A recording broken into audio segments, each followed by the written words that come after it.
Bueno, en esta oportunidad, buen día, buenas tardes. En esta oportunidad vamos a tratar el tema de la terapia nutricional de nuestros pacientes hospitalarios, pero no sin antes hacer mención y un poco de análisis de lo que es un tema no menor, que es la desnutrición hospitalaria. Vamos a hacer primero un análisis de la prevalencia y consecuencias de la desnutrición y bueno, y después vamos a ir analizando cómo es cada punto del análisis nutricional de nuestro paciente, los requerimientos y bueno, después vamos a ver algo de terapia nutricional.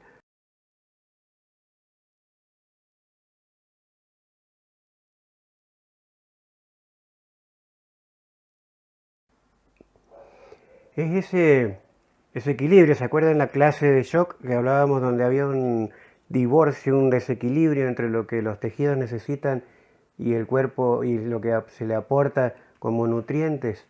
Bueno, lo mismo pasa con la desnutrición, es el desequilibrio entre la ingesta y las necesidades reales del individuo, que tiene como consecuencias, ¿no es cierto? Ya tanto alteraciones metabólicas a nivel celular y bueno, y ya en última instancia pérdida de tejidos corporales.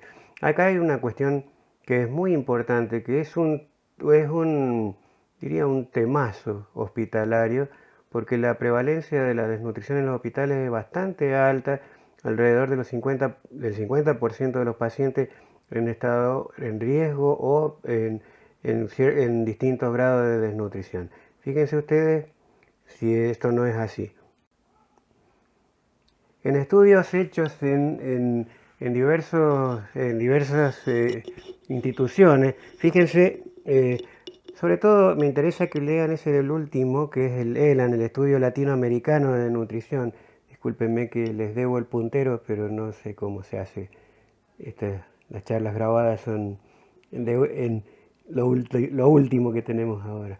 Así que lo último que tienen ahí, fíjense que tiene alrededor del 50%, en el estudio ELAN, alrededor del 50% de los pacientes hospitalarios están en riesgo o tienen algún grado de desnutrición. Y eso, fíjense que hace mella en los resultados tanto clínicos como quirúrgicos de nuestros pacientes hospitalarios. Algunos factores de riesgo para la desnutrición, como son un aporte inadecuado de nutrientes o que el individuo no puede absorber o utilizar, o bien que cataboliza rápidamente los nutrientes, o que la nutrición es interferida ya sea en cualquiera de sus pasos por fármacos. Algo en lo que nosotros tenemos mucha responsabilidad, como es la demora en la iniciación de la terapia nutricional. Muchas veces pacientes que están para hacerse estudios, por ahí dicen, bueno, para hacer la ecografía hay una demora de 6 horas, después el ecografista no viene, el paciente está en ayunas, o sea que hay muchos elementos, incluso en nuestro ámbito hospitalario, que llevan a que se demore la iniciación de la terapia nutricional y por ende el paciente entra en desnutrición. Cuando uno analiza cuando un paciente está desnutrido, hablamos de esa pérdida del 10% del involuntaria, igual o mayor al 10% del peso usual en el curso de 6 meses. O una pérdida igual o mayor al 5% del peso usual. Y acá empezamos a ver términos usual, peso actual y peso teórico o peso ideal. El 5% del peso usual en un mes, o estar por debajo del 20% en las tablas de peso ideal, donde hay también donde hay que analizar alteración de los patrones de ingesta alimentaria, con ingesta ya sea proteica y calórica inadecuada en los últimos 7 a 15 días, y bueno, y algunas otras deficiencias de micronutrientes. Entonces, las manifestaciones clínicas de la desnutrición son múltiples y va a depender la gravedad de la situación a la duración y la duración y la magnitud de la deprivación nutricional. Cuando hablamos podríamos decir, la clasificación de la desnutrición de acuerdo a sus causas. Puede ser primaria, cuando hay este es el desnutrido de solemnidad, ¿no? La ingesta deficitaria de nutrientes, como le digo yo, falta de olla habitualmente. Y la secundaria a una falla orgánica que impide la utilización de los nutrientes. Hablamos de dos clases, ¿no es cierto? Una kwashiorkor, que es una deficiencia proteica. Se caen las proteínas rápidamente, pero se conservan las medidas antropométricas del paciente. Esto es típico de los pacientes agudos de terapia intensiva, donde uno no alcanza a ver los cambios corporales del paciente, pero sí el sufrimiento metabólico con caída de las proteínas y alteración de la situación inmunológica, que justamente eso es lo que predispone a hacer infecciones e infecciones graves. Y el marasmo o deficiencia proteica calórica, que en este caso ha tenido tiempo suficiente para hacer una alteración de las medidas antropométricas, pero está conservada la inmunidad. El individuo ha llegado a un nuevo equilibrio, a una neohomeostasis. Y una forma mixta de kwashiorkor y marasmo es cuando el paciente viene desnutrido y ¡pum!, le cae un rayo, una causa aguda que lo lleva al estrés metabólico y a la desnutrición aguda. Todo esto lleva a que haya consecuencias como la pérdida de peso y masa corporal, la mala cicatrización de las heridas, alteración de la inmunocompetencia del paciente, las fallas orgánicas y bueno, algo que no es menor, porque nosotros todos estamos en un ámbito hospitalario y debemos cuidar los costos del hospital.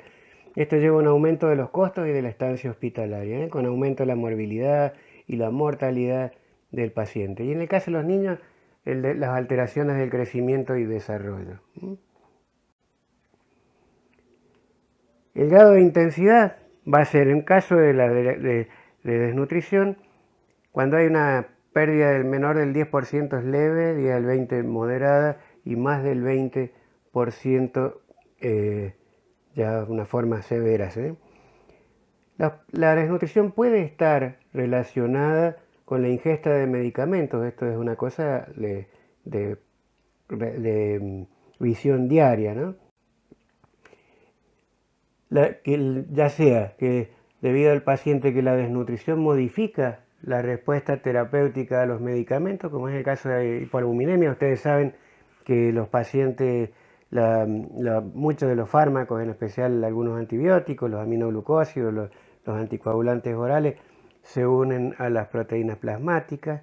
Y por otra parte, los fármacos producen algunos efectos adversos. Si ustedes leen el prospecto de la mayoría de los medicamentos o el libro de farmacología, van a ver que la mayoría produce como efectos adversos náuseas, vómitos y diarrea, y eso llevan a una alteración en el proceso nutricional. Por otra parte, como decíamos, la desnutrición altera la absorción y la utilización de los medicamentos, ya sea por la disminución de la función intestinal o un aumento un sobrecrecimiento bacteriano propio y de bacterias y hongos oportunistas. Esto lleva a una afectación significativa del proceso de liberación, absorción, distribución, metabolismo y excreción de los medicamentos, ¿no? Sobre todo en el caso de los anticoagulantes orales, cuando hay trastornos absortivos, síndromes de intestino corto, uno ve que hay disminución de absorción de los medicamentos. Y eso puede afectar severamente en la conducta terapéutica de los medicamentos. Esto nos lleva a concluir que la desnutrición aumenta la incidencia de complicaciones, tanto como la morbilidad, la mortalidad y el costo y estancia hospitalaria. Esto es un pantallazo de lo que es la prevalencia en el hospital. O sea que es un tema importante que nosotros tenemos que tener en cuenta y poder actuar en consecuencia. Para poder hacer eso, nosotros hacemos la evaluación nutricional de nuestro paciente. ¿Cómo hacemos la evaluación nutricional del paciente? Tiene que ser sencillo. Ustedes saben que la medicina ha hecho un giro hacia a la sencillez, y uno tiene en lo que es al pie de la cama del enfermo que tiene que ayudarnos a que nuestro trabajo sea más fácil. Fíjense que son sencillos. Hay la historia nutricional, socioeconómica, ya sea los aspectos clínicos o quirúrgicos de nuestro paciente a través de la entrevista y un examen físico-nutricional, con mediciones sencillas antropométricas y algunos parámetros bioquímicos. Fíjense a través de la historia, la pérdida de peso en los últimos 6 meses, el patrón de ingesta alimentaria, o si pasó algo a nivel gastrointestinal que trastornó el proceso de alimentación, la alteración en la capacidad funcional en nuestro paciente que nos refiere, no sé, doctor, yo hombreaba 25 bolsas en el puerto y ahora estoy pudiendo hacerlo con 5 o 6. Eso ya es algo que nos está diciendo que ese enfermo está afectado en su capacidad funcional. ¿Mm? Y la relación que tiene la enfermedad con las necesidades nutricionales de nuestro paciente. Decimos entonces que vamos a evaluar el estado nutricional de nuestro paciente. Vamos a evaluar medidas antropométricas, la altura, el peso, y acá entra lo de actual, lo de ahora, ¿no es cierto? El que habitualmente tiene nuestro paciente y el que debería tener por tablas. El porcentaje, como dijimos, es el cambio de peso. La evaluación de la grasa corporal a través de los pliegues subcutáneos, ya sea el tricipital, bicipital, subescapular, suprailíaco. Y la evaluación de las proteínas corporales a través de la circunferencia del brazo. Fíjense con qué medidas simples uno puede hacer una evaluación del estado nutricional del paciente. Y algunas determinaciones como es el índice de masa corporal, como ustedes saben, el peso en kilos dividido la altura, la superficie corporal en metros cuadrados. Fíjense que hay los distintos valores, el normal, el nivel de desnutrición o sobrepeso, obesidad en sus distintos grados. Si uno analiza los parámetros bioquímicos, vamos a ver que hay algunos, son 2 o 3, y yo les voy a decir, acá hay muchas diapositivas, a veces compleja lo que parece la situación, pero podemos traducirlo en algunas cosas menores. Fíjense, algunos parámetros bioquímicos como es la albúmina, la transferrina, la prealbúmina, la proteína ligadora del retinol, como es, fíjense que estos son algunos valores que nos dicen según la cantidad de días. Nosotros utilizamos una medición relativa de 14 o 21 días, que es el nivel de albúmina, que nos da pronóstico de gravedad y que puede tener sus limitaciones, pero es bastante útil. Esto es muy importante y este es un datito, así cuando un paciente va a entrar a una cirugía, uno le hace la determinación de albúmina y se fija y siempre nos va a ir mejor cuando el paciente tiene un nivel de albúmina por encima de 3 gramos por decilitro, y eso es importante a la hora de definir la evolución del paciente. Obvio que cuando hay una urgencia, cuando no tenemos opciones, aceptamos las condiciones, metemos al paciente al quirófano como dé lugar. Pero en la medida en que uno puede, tiene que hacer una evaluación nutricional y de algunos parámetros bioquímicos antes de entrar al quirófano. Entre esos parámetros bioquímicos está el recuento total de linfocitos. Los enterocitos y los linfocitos son células que sufren en las depleciones nutricionales, y por eso es un dato de valor antes de entrar a un gesto quirúrgico importante. Y decimos que el recuento tiene que estar por encima de 1500 linfocitos por milímetro cúbico. Entonces ya tenemos dos datos importantes que son en la evaluación nutricional de nuestro paciente, aparte de las mediciones antropométricas y todo lo que hace a la cuestión subjetiva, sino que también tenemos algún par de parámetros de laboratorio, como es una albúmina por arriba de 3 y linfocitos por encima de 1500. Así evaluamos someramente a nuestro paciente que va a entrar a un acto operatorio Y bueno, vamos a ver entonces, ahora si vamos a hacer un planteo de plan nutricional, es importante que tengamos en cuenta qué es lo que necesitan nuestros pacientes, ¿m? Y qué es lo que le puede dar cada uno de ellos. Entonces establecemos las necesidades nutricionales y cuál es el valor energético que tienen los nutrientes. Fíjense, todo esto va a estar influenciado ya sea por la edad, por el género, la actividad física, la composición corporal de nuestro paciente, la complexión física, ¿eh? Y el estado, si el paciente está sano, si está ante una situación de enfermedad o algunas situaciones especiales como la niñez, como la vejez, como el embarazo y lactancia, etcétera. Veamos un poquito. Las necesidades calóricas de nuestro paciente pueden ser por calorimetría indirecta, no es un método que no tenemos frecuentemente, algunos respiradores por gases expirados lo hacen, pero no es lo que más utilizamos a diario. De la misma manera teníamos hasta la ecuación de Harris y Benedict en la computadora, que poníamos los parámetros como peso, altura, género, edad, y nos dice la necesidad nutricional. Pero en general lo que usamos diariamente es la famosa regla del pulgar, ¿no es cierto? El cálculo ponderal, que es alrededor de 30 calorías, 30 a 35 calorías por kilo de peso y por día, ¿sí? En un individuo adulto. En el caso de las proteínas, acá vamos a ir, voy a ir, total queda el speech este para que ustedes lo tengan, y vamos a hacer mención porque realmente es largo y por ahí les resulte tedioso la charla así grabada y que no podemos interactuar. Así que esa interacción la vamos a hacer en la clase integradora presencial.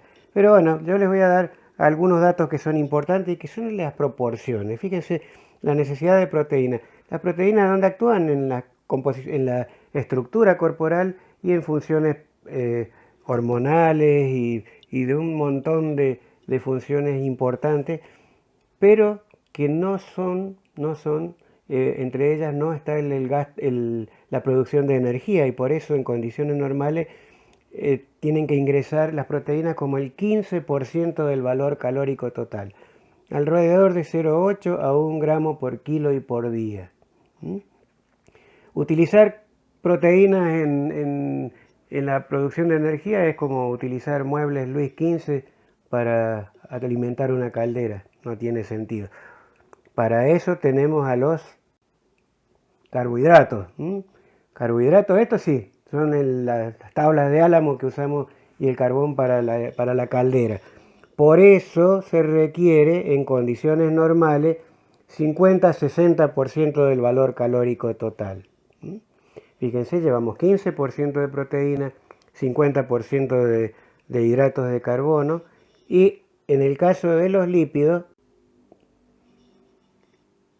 en condiciones normales ustedes saben que los lípidos son la principal reserva de energía, pero a la vez ahora se ha visto que tienen muchas más funciones desde lo inmunológico y otras funciones importantes. Entonces se requiere alrededor del 35% del valor calórico total, aproximadamente 1 gramo por kilo de peso y por día. Esta proporción se mantiene en la mayoría de las fórmulas de alimentación de los pacientes hospitalarios, en especial los pacientes que están en regímenes de sondas, que están internados en terapia intensiva. Fíjense entonces, 15% de proteínas, 35% de lípidos y 50% de hidratos de carbono. En el caso de las vitaminas, ustedes saben que son catalizadores de múltiples reacciones químicas del organismo, y tenemos ya requerimientos, y esto viene en tablas, de vitaminas liposolubles A, D, E y K, e hidrosolubles C, B, o sea, vitamina C, complejo B, ácido pantoténico, biotina. Las liposolubles tenemos que tener cuidado con la toxicidad por sobre o hipervitaminosis. En cambio, en las hidrosolubles, como en el caso de la vitamina C, ustedes saben que el escorbuto era la principal causa de muerte en los viajes transoceánicos por falta de vitamina C, porque es hidrosoluble, se elimina por la orina y la hipovitaminosis se presenta mucho más rápido. Hasta que en los viajes fue instaurada la alimentación con fruta y verdura y eso logró que nos invadieran. Bueno, muy bien. En el caso de los minerales también, ustedes saben que tenemos los macro, los microminerales y los minerales traza. Entonces, todos estos son importantes y ya vienen especificados en la mayoría de las fórmulas que nosotros utilizamos. De la misma manera, la necesidad de líquidos. En un adulto común, el requerimiento básico son 30 centímetros cúbicos por kilo. En esto no voy a hacer una mención muy prolongada, porque de esto del balance vamos a hablar y vamos a explayarnos lo más que podamos en la clase presencial, donde vamos a remedar con casos clínicos un paciente y cómo hacemos para establecer el balance hídrico, cómo hacemos para establecer un plan de hidratación y ver cómo nos va en las dos cosas. Así que por eso les digo 30 centímetros cúbicos por kilo y por día, y se hace el balance entre lo que ingresa al cuerpo y ese negocio de ingresos y egresos que tiene el cuerpo, que se llama balance. De la misma manera esto pasa con el nitrógeno corporal, el nitrógeno ingerido de las fórmulas, el nitrógeno excretado, de acuerdo a como ustedes ven acá, y de acuerdo a esto vamos a ver que hay un equilibrio o un balance neutro o un anabolismo en caso de que entre más de lo que sale, o un catabolismo, una quema demasiado de proteína. Entonces podemos concluir que las necesidades nutricionales, tanto para los chicos como para los grandes, van a depender de el género, la talla, el estado metabólico y algunas situaciones especiales, como decíamos, ya sea que sea adulto, que sea niño, que sea embarazada, etc. Bueno, como pueden, para redondear esto que venimos diciendo, que aquellas cosas que veían que la desnutrición produce como detalles clínicos, se mejoran con hacer un buen plan nutricional en nuestro paciente, ya sea tanto ambulatorio como internado. Para lo cual tenemos que tener cuidado con todas las medidas, tanto en el plan nutricional como en la medicación que puedan afectar el estado nutricional de nuestros pacientes. ¿Cómo va a ser qué tipos de terapia nutricional? Esto vamos a repasarlo muy bien en nuestra reunión presencial. Podemos hablar de que la nutrición puede entrar por vía enteral, perdón. Vía enteral, que va a ser a través de la vía oral, o de la vía de excepción enteral, que sería la vía de sondas. Y nutrición parenteral, cuando todos los nutrientes se ingresan por la vía, a través de accesos venosos, ya sea central, que puede ser total o parcial.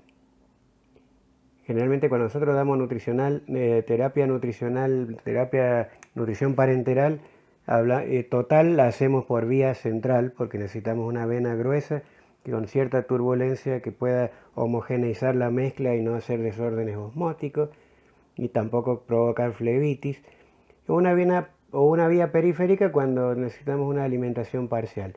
Esto lo vamos a ver en la clase presencial. Y una nutrición mixta cuando utilizamos las dos modalidades de acceso nutricional. Enteral, suministro de los nutrientes al tracto gastrointestinal a través de la boca o a través de sondas. ¿Cuándo lo vamos a utilizar? Cuando el paciente no puede, no quiere, no debe o no le alcanza la vía oral para nutrirse, vamos a utilizar acceso a través de sondas. Si el tracto intestinal tiene uso seguro, vamos a utilizarlo completo. Y también podemos utilizarlo como complemento o como en algunos casos a modo de módulos o carga de algunos nutrientes en especial, cuando hay necesidades metabólicas especiales. ¿Cuándo no vamos a usar nutrición enteral? Bueno, cuando el intestino no está en situación de uso seguro. Obstrucción intestinal, ilios prolongados o diarrea grave. En ningún caso vamos a pasar el plan nutricional en pacientes que tengan inestabilidad hemodinámica, porque el organismo está ocupado en otra cosa, no en aprovechar nutrientes, sino en mantener la perfusión tisular y aportar el oxígeno necesario. En aquellas situaciones donde lo que entra se pierde por una fístula enterocutánea, hablamos de alto débito de una fístula cuando tiene más de 500, entre 500 y 1000 mililitros por día, y cuando hay necrosis, una enterocolitis necrotizante. Cuando hablamos de nutrición parenteral, cuando hay suministro de los nutrientes a través de accesos venosos, ya sea centrales o periféricos, y cuando son las indicaciones que tenemos cuando hay una disfunción grave del intestino, así que no podemos ingresar los nutrientes por esa vía, cuando hay una nutrición insuficiente por vía enteral y que necesitamos, por lo menos por el término de 10 días, utilizar los accesos venosos hasta poder ir de alguna manera progresando hacia la alimentación enteral, bajando la alimentación parenteral y avanzando hacia la alimentación enteral.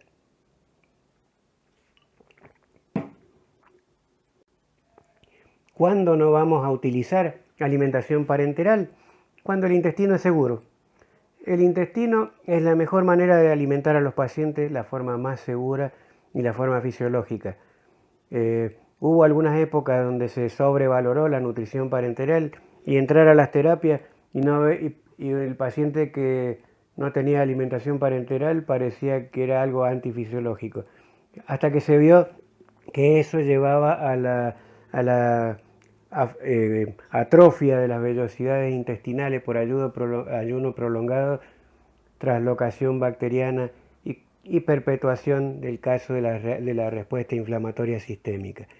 ¿Y cuándo no la vamos a usar? Como ningún plan nutricional para prolongar la vida del paciente en una situación terminal. Eso es una cuestión ética que va más allá del tema de nutrición, el tema nutricional. Lo vamos a usar en todo gesto terapéutico que no sea la compañía y el consuelo. ¿Qué tipos de nutrición parenteral vamos a tener? Bueno, la central, y que va a ser total cuando la totalidad de los nutrientes se aporta por esta ruta. En general son soluciones con una molaridad alta, arriba de 600, arriba de 800 también miliosmoles por litro contra 290 de plasmática habitual, así que imagínense el lío osmótico que podemos hacer. O periférica, cuando no es posible o necesaria, la central. Por ejemplo, es muy frecuente utilizarla en niños. Y en general es cuando el aporte enteral es insuficiente, podemos usar soluciones por vía periférica que tengan una osmolaridad menor de 600 miliosmoles. Y cuando hablamos de nutrición mixta, bueno, cuando el uso simultáneo, ¿no es cierto? Como decíamos recién, la utilización simultánea de alimentación enteral y parenteral. ¿Y cuándo la vamos a usar? Cuando vamos de la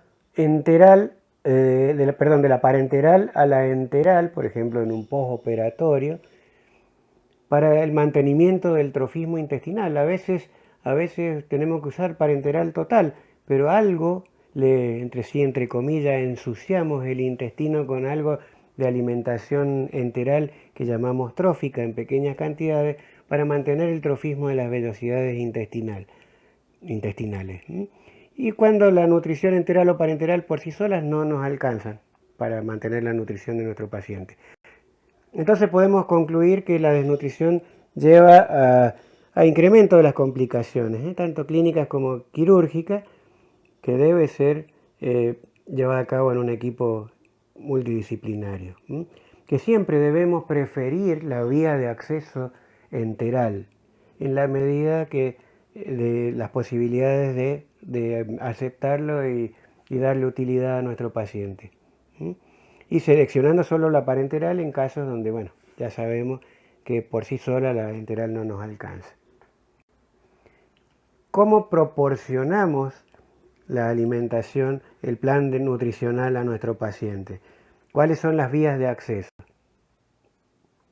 Van a depender un poco de cuánto dura el tratamiento, si nuestro paciente está consciente, si está ambulatorio, qué es lo que le queda más cómodo, aquello que no violente sus costumbres en la medida de lo posible, que se pueda absorber en el intestino, bueno, etcétera. Y eso, y la adecuación al tipo de fórmulas y planes que vamos a utilizar. ¿Cómo la vamos a hacer en la vía enteral? Vamos a poner de punto de corte el píloro y vamos a hablar de una vía prepilórica y una vía postpilórica. Vamos a hablar de una alimentación prepilórica, ya sea esta naso u orogástrica, y cuando nuestro paciente tiene más de entre 4 y 6 semanas de una sonda naso u orogástrica, vamos a ir a la gastrostomía. He puesto gastronomía, parece que estaba hipoglucémico cuando escribí esto. Gastrostomía, ya sea esta quirúrgica o percutánea, y ya vamos a ver después algo de esto. Y alimentación postpilórica, a través de una sonda naso u oroyeyunal, y cuando el paciente lo necesita de la misma manera por tiempo prolongado, una yeyunostomía, ya sea esta quirúrgica por técnica de Witzel, o laparoscópica o una yeyunostomía transgástrica, es decir, que se hace una gastrostomía y se hace avanzar la sonda posteriormente con un endoscopio hasta el yeyuno. Fíjense un poquito, lo que decíamos, la naso u orogástrica, prepilórica. ¿Qué ventajas tiene? Como reservorio es una vía fisiológica. Esta y permite la administración en forma de bolos, es decir, que el estómago está acostumbrado a hacer un reservorio, que podemos darle un bolo de alimentación que no tenemos graves problemas. Pero ¿cuál es el cuidado que nosotros tenemos que tener?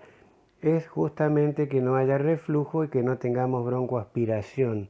Para eso nosotros vemos de revisar el residuo gástrico. Esto está muy discutido ahora, el tema de mucha discusión si sirve o no sirve, pero bueno, es una opción revisar el residuo gástrico que no sea más allá de 150 o 200 centímetros cúbicos antes de dar la siguiente dosis.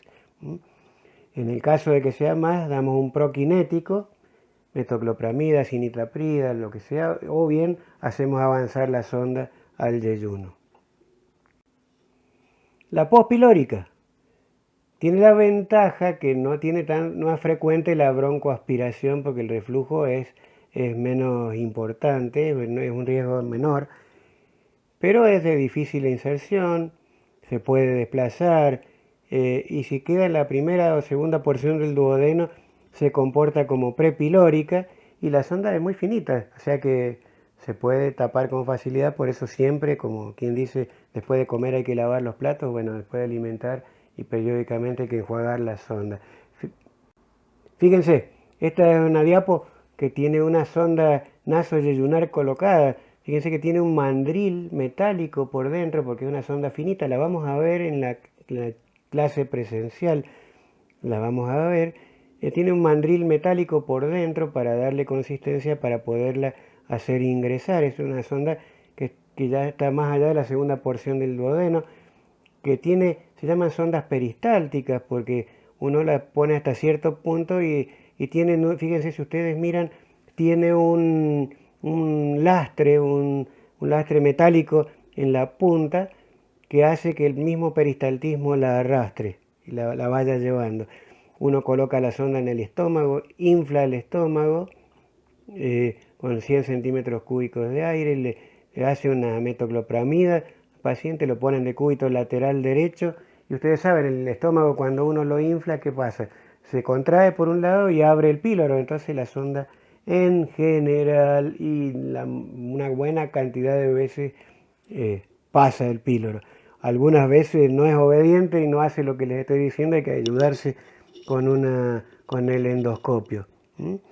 Así es como queda la sonda en el paciente, ya está colocada. Nunca para reposicionar una sonda, cuando ven en la radiografía que no quedó, que no pasó el píloro y eso, nunca recoloquen el mandril, porque tiene las fenestraciones laterales y el mandril puede salir por las fenestraciones y perforar el estómago. Así que se saca todo y se envaina y se coloca la sonda en forma global. Acuérdense ese detalle que puede dar una complicación grave.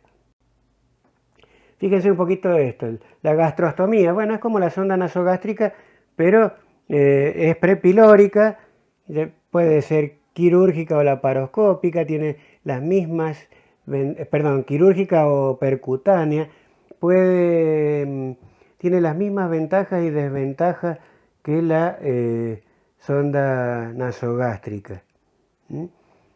Me faltó decir que la pospilórica, una de las desventajas es que como el intestino no está tan preparado para recibir bolos alimenticios como el estómago, puede haber, si nosotros pasamos muy rápido la fórmula, puede ocurrir que haya mala digestión, mala absorción, distensión, dolor, diarrea, que eso se conoce como síndrome de dumping. Muy bien. Fíjense, este era un paciente que era diabético, pobrecito, trabajaba como ciruja en un basural y hizo una hipoglucemia severa y sostenida con daño encefálico. Esta es una gastrostomía quirúrgica puesta por contraabertura. Fíjense que está puesta en una incisión distinta de la que se utilizó para el ingreso. Una vez uno de sus compañeros me dijo: doctor, eso no es una gastrostomía, está alimentado por boca. El paciente, nuestro paciente. Pobrecito, bueno. La gastrostomía, muchas veces, o la mayoría de las veces, es la preparación de un paciente para la cronicidad. ¿Qué quiere decir eso? Uno cuando ve que el paciente va a requerir una asistencia crónica por incapacidad de hacerlo por sí mismo o por las vías naturales, lo prepara para la cronicidad. ¿De qué manera? A través de la traqueotomía y de la gastrostomía de alimentación. Esta es una gastrostomía quirúrgica.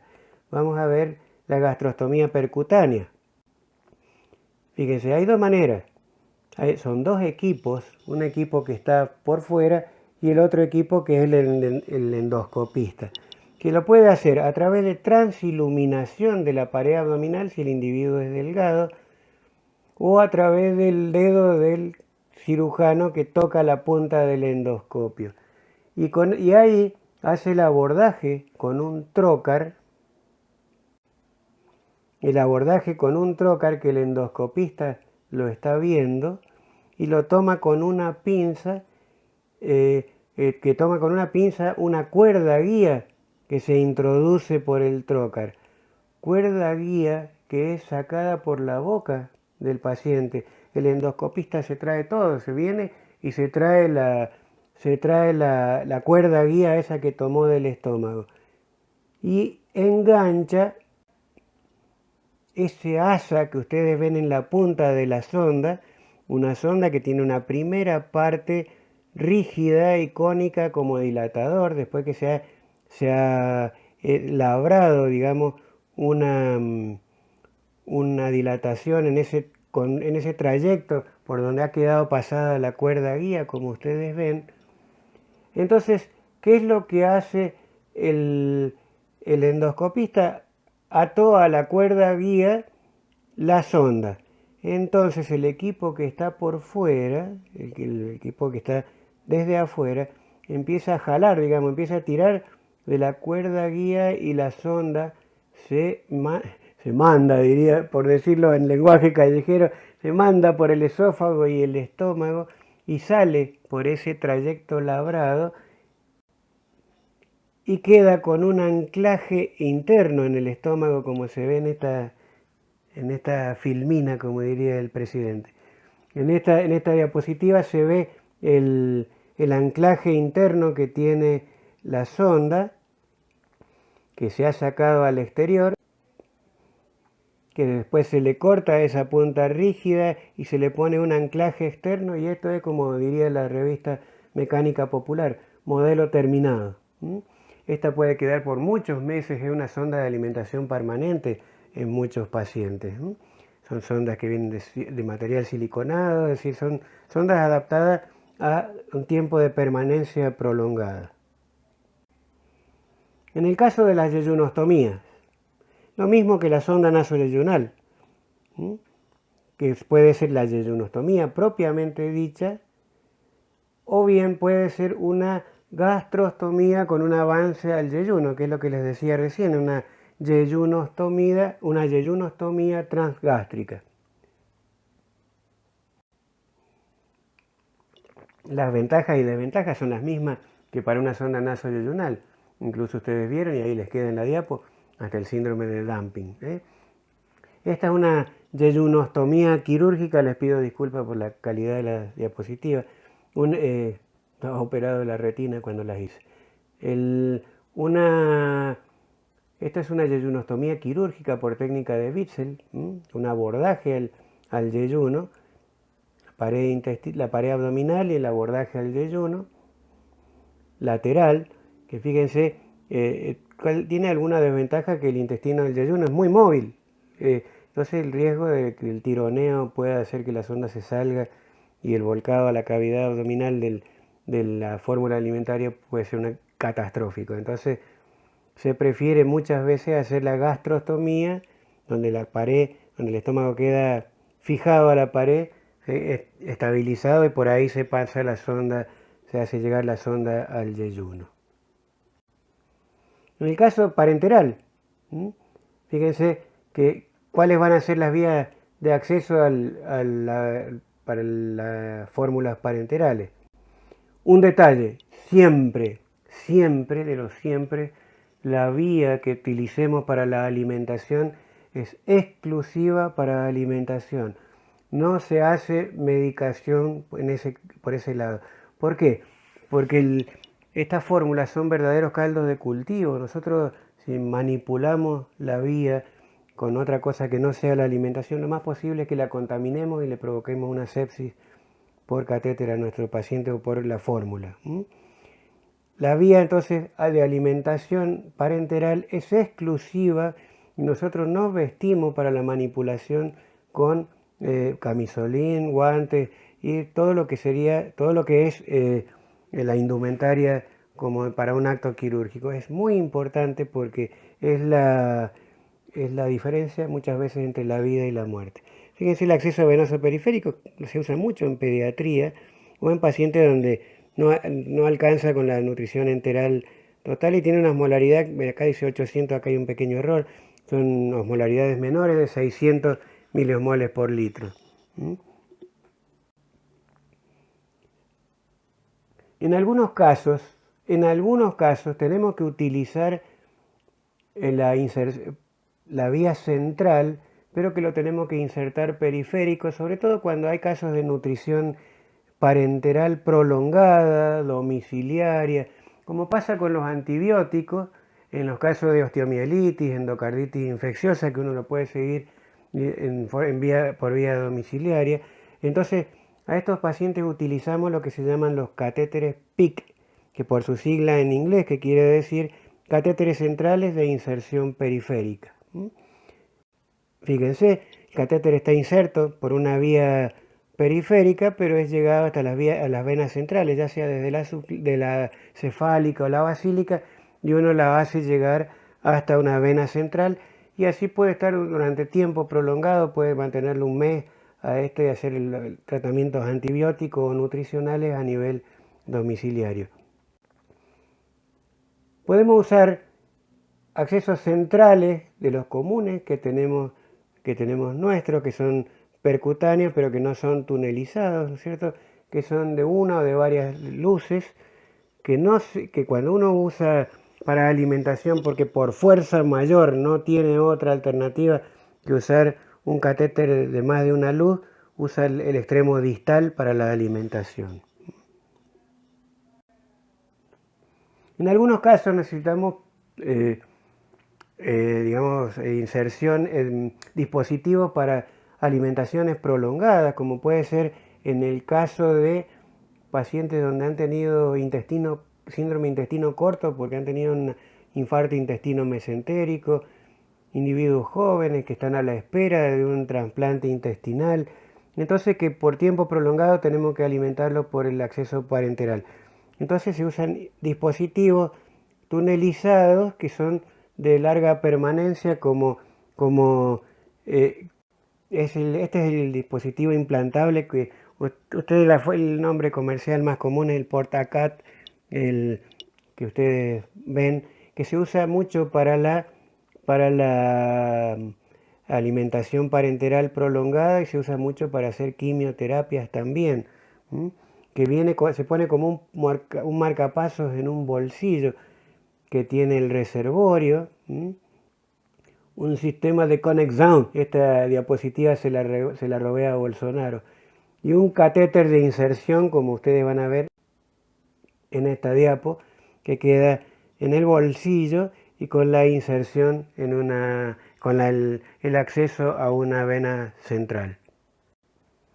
Así es como ustedes lo ven en una radiografía. Este es el dispositivo implantable, el Portacat, que queda en ese bolsillo al cual se tiene acceso con las agujas mosquitos de Hoover. Estas son las agujas que se utilizan para la alimentación o la administración de antibióticos en pacientes a largo plazo. En lo que respecta por esas vías, nosotros pasamos esta fórmula de alimentación parenteral, que voy a llevar a la clase presencial, para que ustedes las vean, que tiene los 3 compartimentos, uno para lípidos, otro para hidrato de carbono y otro para proteína, que uno al comprimir la bolsa, que puede estar guardada bastante tiempo mientras está así, y uno al comprimirla rompe los septos y se queda constituida en una sola bolsa que ya toma el color blanco de los lípidos. Así que sirve para hacer alimentación total cuando uno rompe los 3 compartimentos, o alimentación parcial cuando uno no rompe alguno de ellos, como el de los lípidos, como por ejemplo cuando uno quiere hacer menor aporte lipídico en un paciente que está con hipertrigliceridemia, porque hemos usado propofol, o que está con una pancreatitis o una hipertrigliceridemia primaria. En esos pacientes uno puede abstenerse de hacerle los lípidos por vía parenteral por tiempos cortos. ¿Qué pasa con las fórmulas enterales? Esto es importante a tener en cuenta.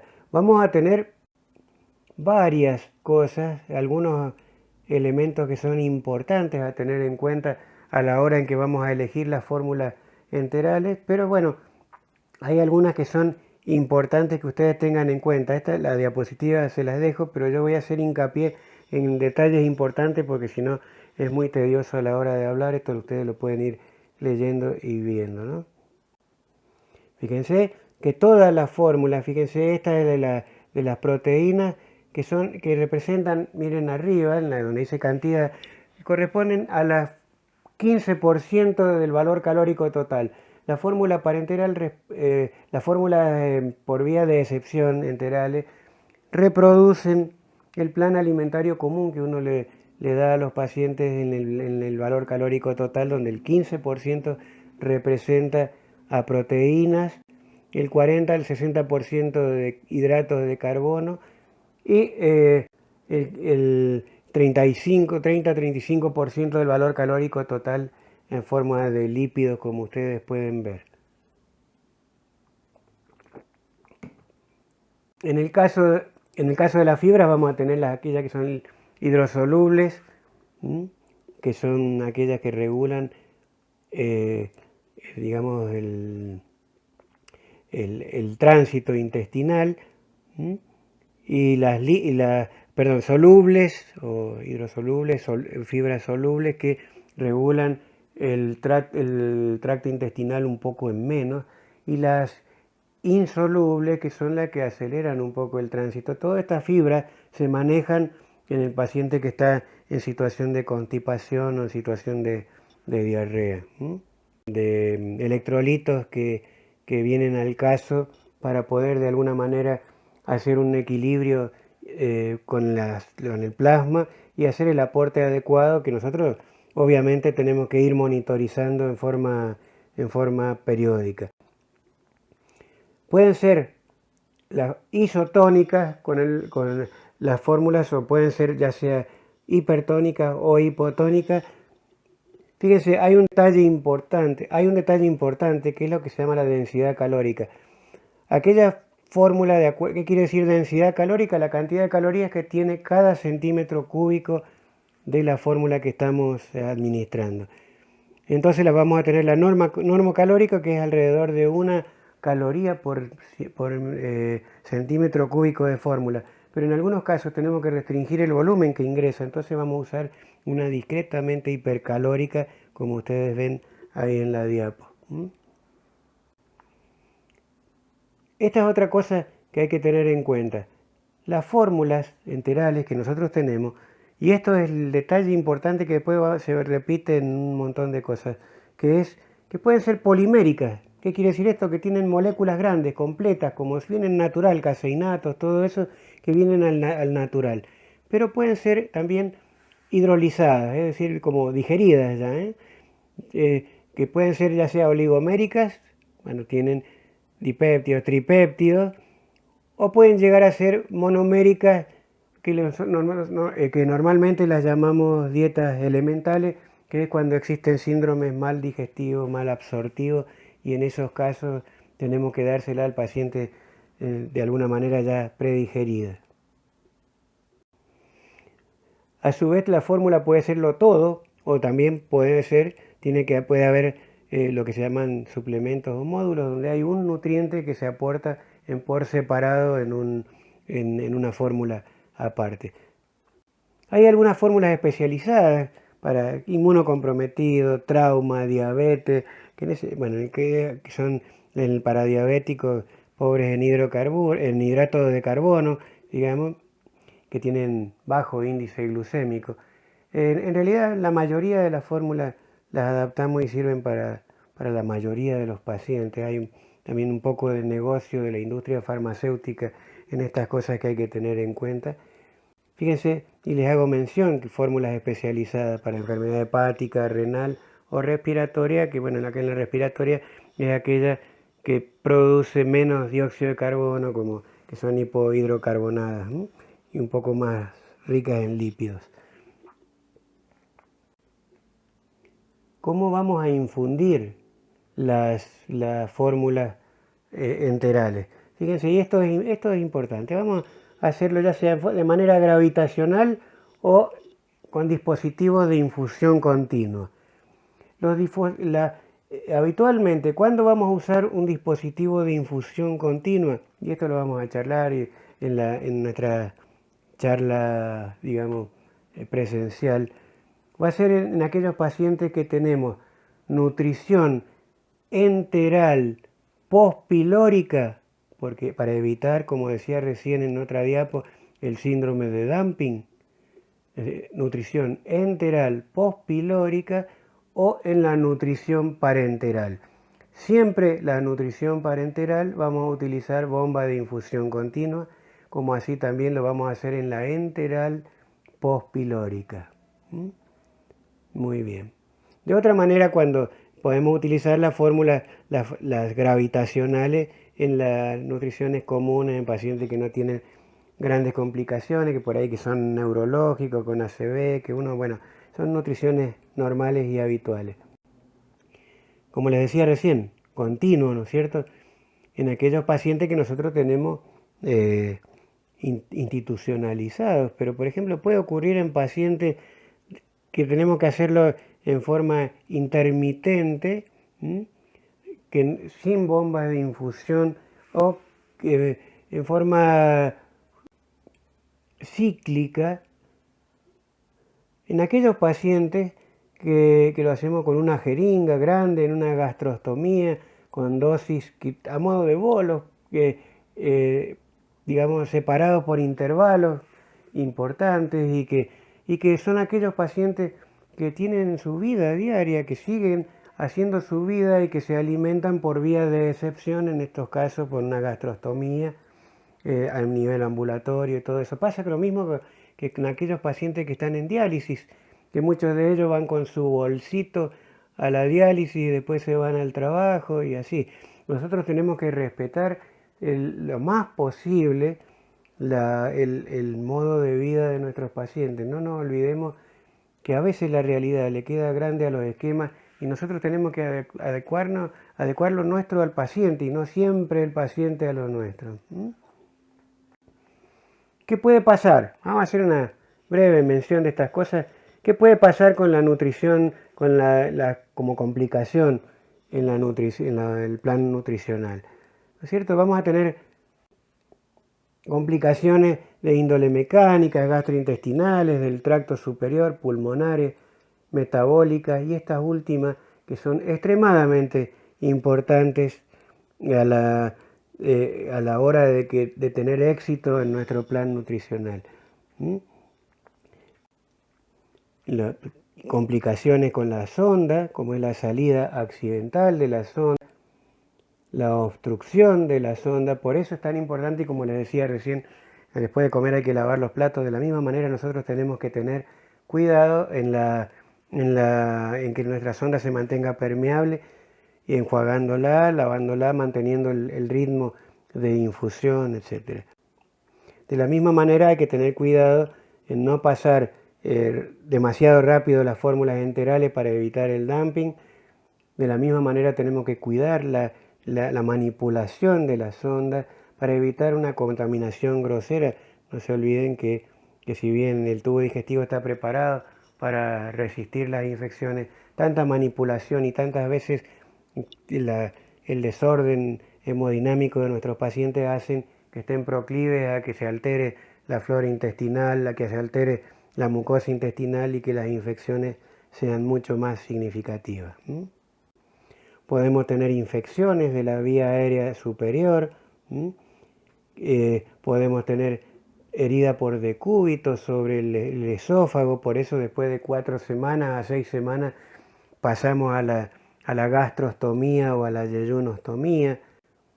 Podemos tener la complicación grave de la broncoaspiración, como les decía recién, que hay que tener mucho cuidado a la hora de la administración, fijarnos que nuestro paciente que tenga un tránsito adecuado a nivel gastrointestinal.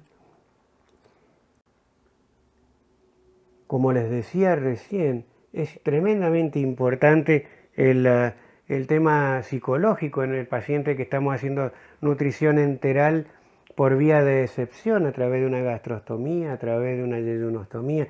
Acuérdense que es un ser humano, no es una bolsa de papa. Y ese ser humano tiene amigos, tiene vida social. Nosotros los argentos tenemos la costumbre de juntarnos a comer. Entonces afectamos mucho esa vida normal del paciente y por eso este paciente tiene que ser asistido, tiene que tener asistencia de personal de salud mental porque puede presentar depresión, ansiedad, poca colaboración. Paciente que no tiene alguna satisfacción abandona los planes, se entrega y todo eso, rechaza la dieta y bueno, todo eso tenemos que nosotros tener mucho cuidado. En el caso de la parenteral, las complicaciones más importantes son en el momento de inserción y la manipulación y cuidado de la vía venosa central que tenemos que utilizar.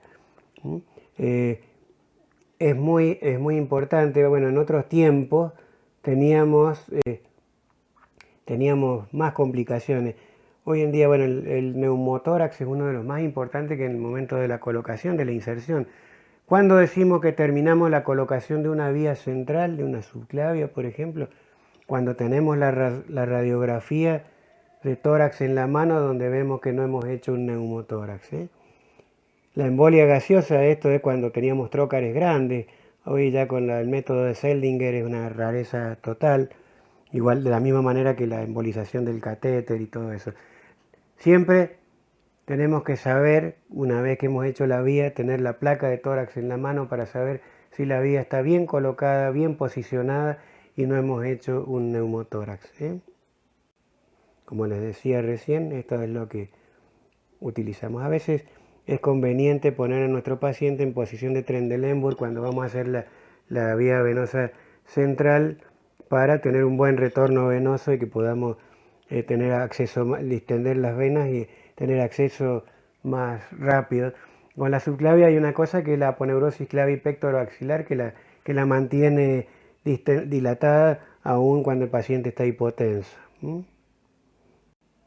Esta no la vamos a mencionar porque ya no se ve. Y las complicaciones metabólicas como son la hiperglucemia y la hipoglucemia, estas son muy importantes, alteraciones hidroelectrolíticas, podemos producir colestasis cuando utilizamos una, símil ayuno, cuando utilizamos una vía que va pospilórica y a veces la nutrición, en especial la nutrición parenteral, produce una situación símil ayuno cuando es nutrición parenteral única.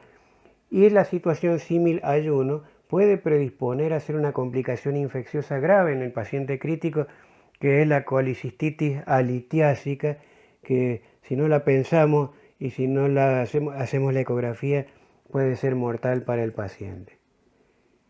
Larga la charla, por eso vamos a concluir diciendo que la terapia nutricional debe ser realizada por un equipo interdisciplinario, bajo normas escritas y conocidas por todo el equipo de salud. Muchas gracias y bueno, guarden todas las preguntas para nuestra clase presencial. Buenas noches, buenos días, buenas tardes o buenas noches.